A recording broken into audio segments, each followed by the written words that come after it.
Hello friends, welcome to my YouTube channel learn with Soni. तो friends, आज की video आप सभी के लिए काफी ज्यादा इंपॉर्टेंट होने वाली है, क्योंकि आज की वीडियो में मैं भारत के भूगोल से महत्वपूर्ण प्रश्नों को लेकर आई हूँ। मैंने आपके लिए सभी क्वेश्चन सेलेक्टेड और इम्पोर्टेंट लिए हैं, तो अगर आप किसी भी एग्जाम की तैयारी करते हो तो ये वीडियो आपके लिए काफी ज्यादा यूजफुल होने वाला है।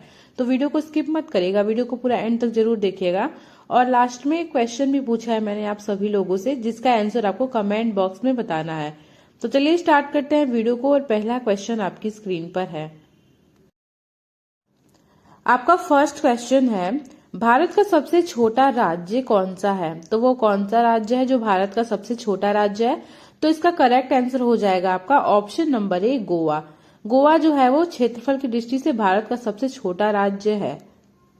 1961 में जो है वो ऑपरेशन विजय के बाद 1987 में गोवा को भारतीय संघ में जोड़ा गया था। तो ये काफी ज्यादा इंपॉर्टेंट है कि गोवा को भारतीय संघ में कब जोड़ा गया था। तो आपका करेक्ट आंसर हो जाएगा 1987 में। ठीक है। अगला क्वेश्चन है, भारत का सबसे छोटा केंद्र शासित प्रदेश कौन सा है? तब आपका राइट आंसर हो जाएगा option number B, Lakshadweep. Lakshadweep जो है वो भारत का सबसे छोटा केंद्र शासित प्रदेश है।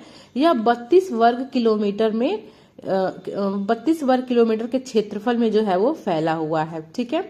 तो आपका सेकंड क्वेश्चन का राइट आंसर हो जाएगा option number B. Next question है, भारत में निम्नलिखित में से किस राज्य में अधिकतम 5 यूनेस्को विश्व धरोहर स्थल है? तो वो कौन सा राज्य है भारत का जिसमें जो है वो सबसे ज्यादा 5 यूनेस्को विश्व धरोहर स्थल है? तो वो राज्य है आपका महाराष्ट्र।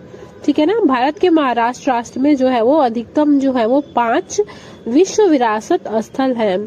तो नेक्स्ट क्वेश्चन है, भारत रामसर कन्वेंशन का हिस्सा कब बना था? तो कब बना था? तो वो बना था आपका 1 फरवरी 1982 को। ठीक है। यानी कि ऑप्शन नंबर डी जो है वो राइट आंसर हो जाएगा।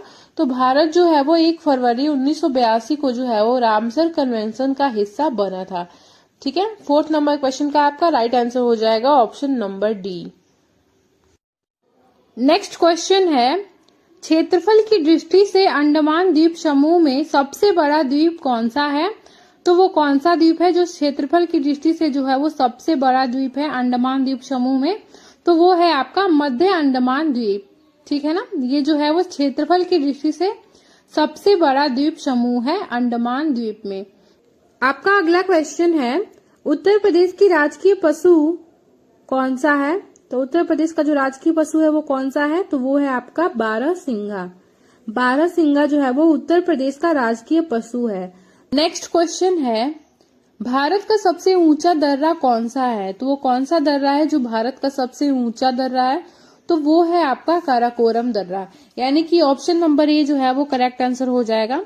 डिटेल में अगर मैं आपको बताऊं तो काराकोरम दर्रा जो है वो काराकोरम पर्वतमाला में स्थित है, जिसकी ऊंचाई जो है वो 4693 मीटर है। ठीक है। याद रखिएगा, वेरी वेरी इंपॉर्टेंट क्वेश्चन है ये, कई बार आपको ऊंचाई भी पूछ। नेक्स्ट क्वेश्चन है, भारत की स्थलीय सीमा की लंबाई कितनी है? तो कितनी लंबाई है स्थलीय सीमा की? तो वो है आपका 15,200 किलोमीटर। यानी कि ऑप्शन नंबर डी जो है वो करेक्ट आंसर हो जाएगा। याद रखिएगा, वेरी वेरी इंपॉर्टेंट क्वेश्चन है ये। कई बार आपके एग्जाम में जो है वो ये वाला क्वेश्चन रिपीट हुआ है कि भारत की स्थलीय सीमा की लंबाई जो है वो कितनी है? तो कितनी है? तो 15,200 किलोमीटर। अगला क्वेश्चन है, भारत का सबसे छोटा राष्ट्रीय उद्यान जिसे जो है वो दक्षिण बटन द्वीप राष्ट्रीय उद्यान के नाम से जाना जाता है, कहां पर स्थित है? तो कहां पर है ये? तो ये है आपका अंडमान निकोबार द्वीप समूह में। ठीक है। याद रखिएगा, वेरी वेरी इंपॉर्टेंट क्वेश्चन है। अंडमान निकोबार में जो है वो आपका भारत का सबसे छोटा राष्ट्रीय उद्यान स्थित है। ठीक है। जिसका नाम क्या है? तो दक्षिण बटन द्वीप राष्ट्रीय उद्यान। यूनेस्को विश्व विरासत स्थल कोणार्क सूर्य मंदिर किस राज्य में स्थित है? तो वो कौन सा राज्य है जिसमें कोणार्क सूर्य मंदिर स्थित है? तो वो राज्य है आपका क्या बोलते हैं, ओडिशा राज्य में जो है वो कोणार्क सूर्य मंदिर स्थित है।